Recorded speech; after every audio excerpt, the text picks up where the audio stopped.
Part 10 की starting में win वान्योंग के काफी करीब आ जाता है, जिससे वान्योंग घबराते हुए अपनी आंखें बंद कर लेती है।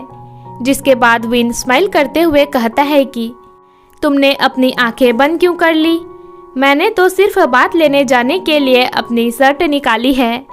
तुम्हारे दिमाग में आखिर चल क्या रहा है? और इतना कहने के बाद वो वान्योंग के सामने ही अपनी पैंट उतारते हुए बाथरूम चला जाता है। जिसे ऐसा करता देख वान्योंग काफी अजीब फील करते हुए विन के ऊपर चिल्लाने लगती है। तभी वान्योंग के फोन की रिंग बजने लगती है, तो वान्योंग अपना फोन चेक करने के लिए जाती है। लेकिन तभी वो अचानक से विन को ट्रांसपेरेंट डोर की वजह से सावर लेते हुए देख लेती है, जिससे वो काफी जोर से चिल्लाते हुए रूम के सभी लाइट्स ऑफ कर देती है। और अचानक से रूम में अंधेरा हो जाने की वजह से विन तुरंत ही डरते हुए बाथरूम से बाहर आ जाता है और डर की वजह से वान्योंग को पीछे से कस के पकड़ लेता है, जिससे वान्योंग विन से अपने आप को छुड़ाने के चक्कर में नीचे गिर जाती है और विन को बिना कपड़ों के देखकर चिल्लाने लगती है, जिससे विन भी अपने आप को ऐसी हालत में देखकर चिल्लाने लगता है।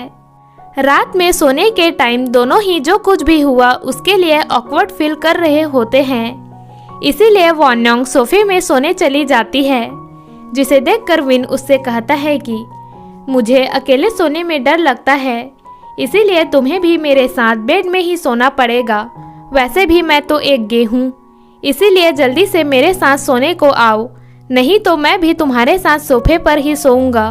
ये सुनकर वान्योंग तुरंत ही बेड पे जाकर सो जाती है। अगले सीन में हॉस्पिटल में मेसा मिडी से अपना फोन मांगकर विन का मैसेज चेक करती है, लेकिन उसमें विन का एक भी मैसेज नहीं होता, जिससे अपसेट होकर मेसा मिडी से कहती है कि पूरी कंट्री को मेरे एक्सीडेंट की न्यूज़ मिल गई है और मेरी हालत के बारे में सभी जानना चाहते हैं, लेकिन जो मेरे लिए सबसे ज़्यादा इम्पोर्टेंट है उसने एक बार भी मेरे बारे में जानने की कोशिश तक नहीं की। मेसा की ऐसी बातें सुनकर मिडी उसे रेस्ट करने के लिए कहकर सुला देता है, लेकिन विन के बारे में सोचकर मेसा की आंखों से आंसू गिरे ही जा रहे होते हैं। सोते टाइम वान्योंग विन को अपने इतने पास देखकर खुद से ही कहती है कि अगर तुम मेरे इतने पास रहोगे तो मैं तुम्हें लाइक करने से खुद को नहीं रोक पाऊंगी। जिसके बाद वान्योंग चुपके से बेड से उतरकर सोफे में सोने के लिए चली जाती है। अगले दिन जब वान्योंग की आंख खुलती है तो विन भी उसके साथ सोफे में ही सोया होता है, जिसे देखकर वान्योंग विन के फेस को टच करने लगती है और विन के सोकर उठने पर जल्दी से अपनी आंखें बंद कर लेती है, जिसे सोने का नाटक करता देख विन वान्योंग के फॉरहेड पर किस कर लेता है, जिससे वान्योंग उठ जाती है और सोफे से उठकर जाने लगती है। लेकिन विन उसका हाथ खींचकर फिर से अपने पास ले आता है, जिसके बाद दोनों फुकेट में घूमने जाने के लिए निकलते हैं। यहाँ एक शॉप में वान्योंग एक फिश देखती है और उस फिश की तरह ही अपना फेस बनाने लगती है, लेकिन वान्योंग उस फिश को बाय किए बिना ही वहाँ से चली जाती है। तो विन वो फिश वान्योंग के लिए बाय कर लेता है और फिर दोनों फुकेट में एक दूसरे के साथ काफ़ी ज़्यादा इंजॉय करते हैं और साथ में अजीब अजीब फिश बनाते हुए बहुत सारी सेल्फीज भी क्लिक करते हैं। पूरा दिन घूमने के बाद दोनों वापस होटल जाने के लिए निकलते हैं, लेकिन वान्योंग काफ़ी ज़्यादा थक चुकी होती है, जिसकी वजह से वो चल भी नहीं पा रही होती। तो विन वान्योंग की ऐसी हालत देखकर उसे अपने पीठ पर बैठाकर होटल तक ले जाने लगता है। जब दोनों होटल आते हैं तो एक स्टाफ मेंबर उन्हें बताती है कि आज रात हमारे होटल की तरफ से सभी गेस्ट के लिए स्पेशल डिनर प्रिपेयर किया गया है, जिसे सुनकर वान्योंग काफ़ी ज़्यादा खुश हो जाती है।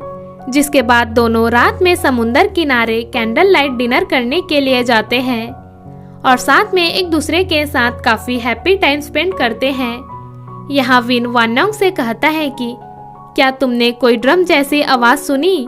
विन की बातें सुनकर वान्योंग अपने हार्ट को टच करते हुए कहती है कि क्या मेरे दिल की धड़कने की आवाज़ तुम्हें सुनाई दे रही है? जिसके बाद विन वान्योंग के पास आकर उसकी हार्ट बीट सुनने लगता है, लेकिन वान्योंग उसे खुद से दूर कर देती है। तो विन फिर से धीरे धीरे वानोंग के करीब आकर उसकी हार्ट बीट सुनने लगता है और फिर वानोंग के पास जाकर उसे किस करने ही वाला होता है। लेकिन तभी वहाँ पर कुछ लोग उन्हें इंटरटेन करने के लिए आते हैं, जिससे इन दोनों की किस नहीं हो पाती और फिर दोनों साथ में डांस करते हुए एंजॉय करने लगते हैं।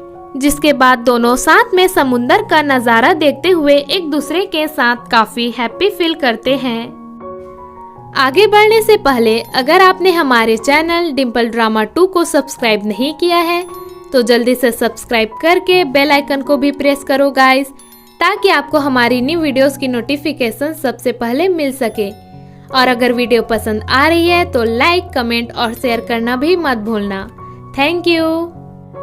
अगले दिन वेकेशन से घर आने के बाद वानोंग मिडी से मिलने उसके घर जाती है, जहां मिडी वानोंग के लिए अपने हाथों से सैंडविच बना के लाता है। जब वानोंग वो सैंडविच खाती है तो उसे वो सैंडविच काफी ज्यादा टेस्टी लगती है। जिसके बाद मिडी वानोंग से कहता है कि तुम्हारे घर में जो लड़का रहता है वो मुझे कुछ ठीक नहीं लगता, इसीलिए तुम उस घर को छोड़कर मेरे घर पर रहने आ सकती हो। तो वानोंग मिडी को मना करते हुए कहती है कि मुझे उसके साथ रहने में कोई भी प्रॉब्लम नहीं है, वैसे भी वो एक गे है।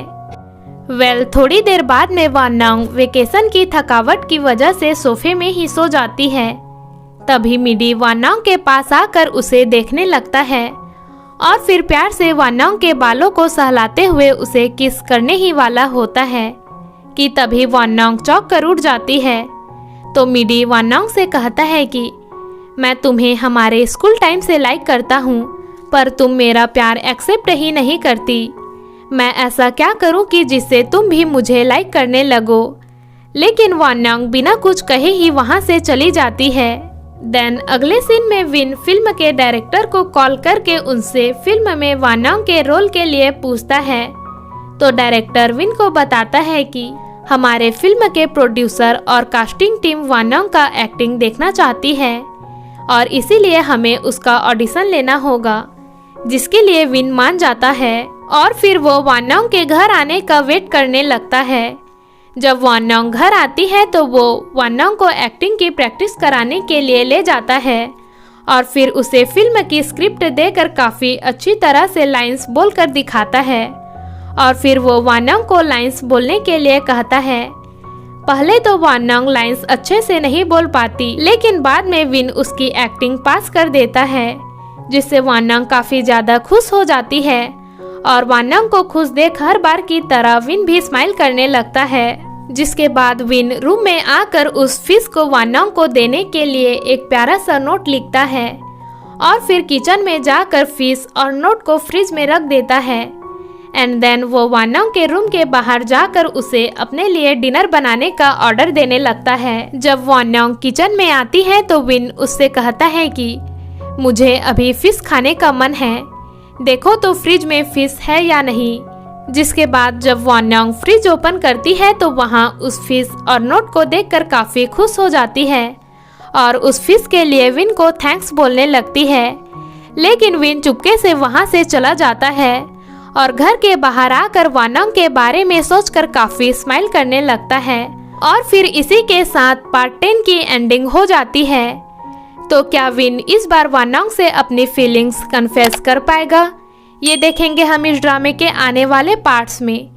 तो जल्दी से चैनल को सब्सक्राइब करके बेल आइकन प्रेस करना मत भूलना, ताकि आपको हमारी आने वाली न्यू वीडियोस की नोटिफिकेशन सबसे पहले मिल सके। और साथ ही साथ वीडियो को लाइक, कमेंट एंड शेयर भी कर देना। तो मिलते हैं इस ड्रामे के अगले पार्ट में। Thank you for watching.